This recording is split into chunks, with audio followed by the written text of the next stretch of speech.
ไม่สูงค่ะเมื่อได้เป็นวันที่10เดือนธันวาคมที่7ปี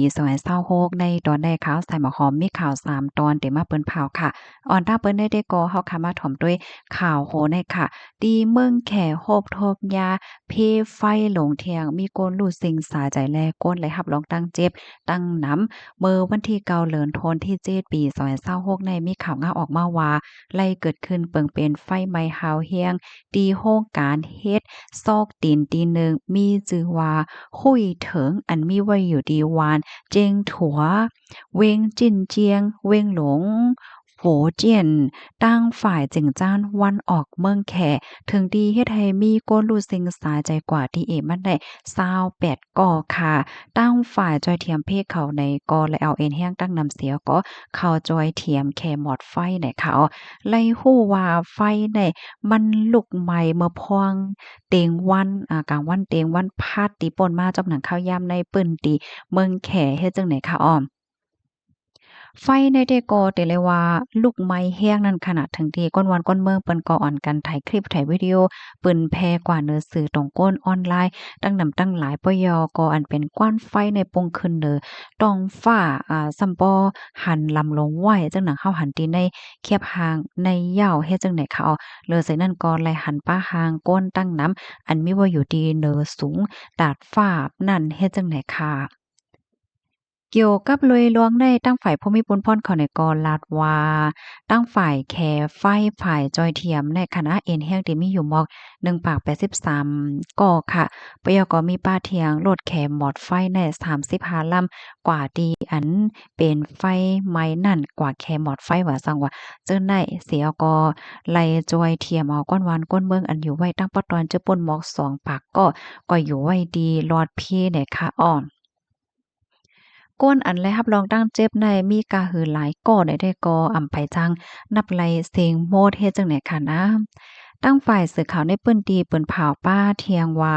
ไฟในขณะมันแต่ลุกไหม้มาดีจันตั้งไตของโครงการในค่ะว่าเปิ้นตีที่นั้นซ้ำไหนมันเป็นที่อันเก็บไว้คกของไว้ไฟเฮ็ดจังไหนอ้ออยู่ที่ห้องการข่าวสิ้นหัวเปิ้นเผาว่าตั้งฝ่ายผู้มีปนพรเขานั้นไล กุมกำโตก้นเซียนหนึ่งค่ะเนาะที่อันเฮ็ดที่อันเกี่ยวข้องจอมโรงการโรงงานอันไหนเลอเซนั่นอันเป็นป่านเย่เงินของคอมพานีในก็ถูกย่า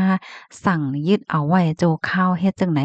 อยู่ดีจอมจึงสีจิ้นผิงในก็ลาดว่าเปิงเป็นไฟไหม้ปอกกำในไหนเฮ็ดให้มีหลวงลู่เหยซุ่มโลงค่ะปยอลาดป้าเทียงว่า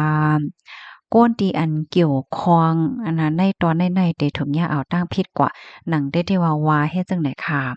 เว้งหลงจิ้นฝิงในเว้งหลงฟู่เจี้ยนในค่ะได้แลว่าเขาจือเป็นเมืองตีอันเฮ็ดซอกตินของแขอันใหญ่ลงตีหนึ่งก็ว่าไลเนี่ยค่ะย้อนก็เปอมันมีข่าวงาออกมาค่ะเนาะว่าเป็นปื้นตีอันเฮ็ดออกซอกตินพาซอกตินเลนแห้งปิดหมักหนังจังได๋นะคะนะเพราะว่านับเป็นโหปักมันก็บ่โหปักและ20%ของโลกลมฟ้าเนี่ยข้อมูลตอนนี้ก็ค่ะเลยเป็นมาที่ห้องการข่าว BBC ต่างไว้เนี่ยค่ะค่ะเนาะนี่ก็เรียกเลยว่าเป็นเพไฟเนี่ยลูกดีข่าวเงาโหนเนี่ยสิแลกำในเฮาค่ะมาถ่อมด้วยข่าวเงาเที่ยงโหนหนึ่งค่ะมาถ่อมด้วยสายงานเงาไล่ที่ในเมืองใต้ปอดของค่ะเนาะหมากแตกในเว้งลาเซียวแลเกี่ยวกแม่เนี่ยเมื่อวันที่9เดือนธันวาคมปี2026ยามหัวค่ำ4:50นนั่นหมากแตกกว่าหลายตีเนี่ยจะเว้งลาเซียวเมืองใต้ปอดของว่าไหนคะก้นเปิ้นตีละในดื้อสื่อข่าวเงาหาวเสียงได้ว่าหมักในเป็นมิ้วหมากชอดแตกนั่นค่ะแตกกว่า4ตีในเว้งลาเซียวว่าจังไหนหมักในไล่หันสายมันสองสายลูกดังลอยจ้างแลตาป่งนั่นมากค่ะลอยจ้างในมีเจิงห้องวันตกเว้งลาเซียวเสตาป่งในซ้ำมีฝ่ายเจิงห้องวันออกเว้งลาเซียวก้นเมืองเปิ้นตีอันอยู่จ้อมหิมห้อมนั่นและยินเสียงหมากลัดผ่านกว่าตั้ง เนอโคเขาเฮ็ดไหนหมากอันกว่าตกใส่ในป้อฮกนั่นแต่เติ้งย่าเฮิรนหลังหนึ่งสีมีหลวงลูกกว่าอยู่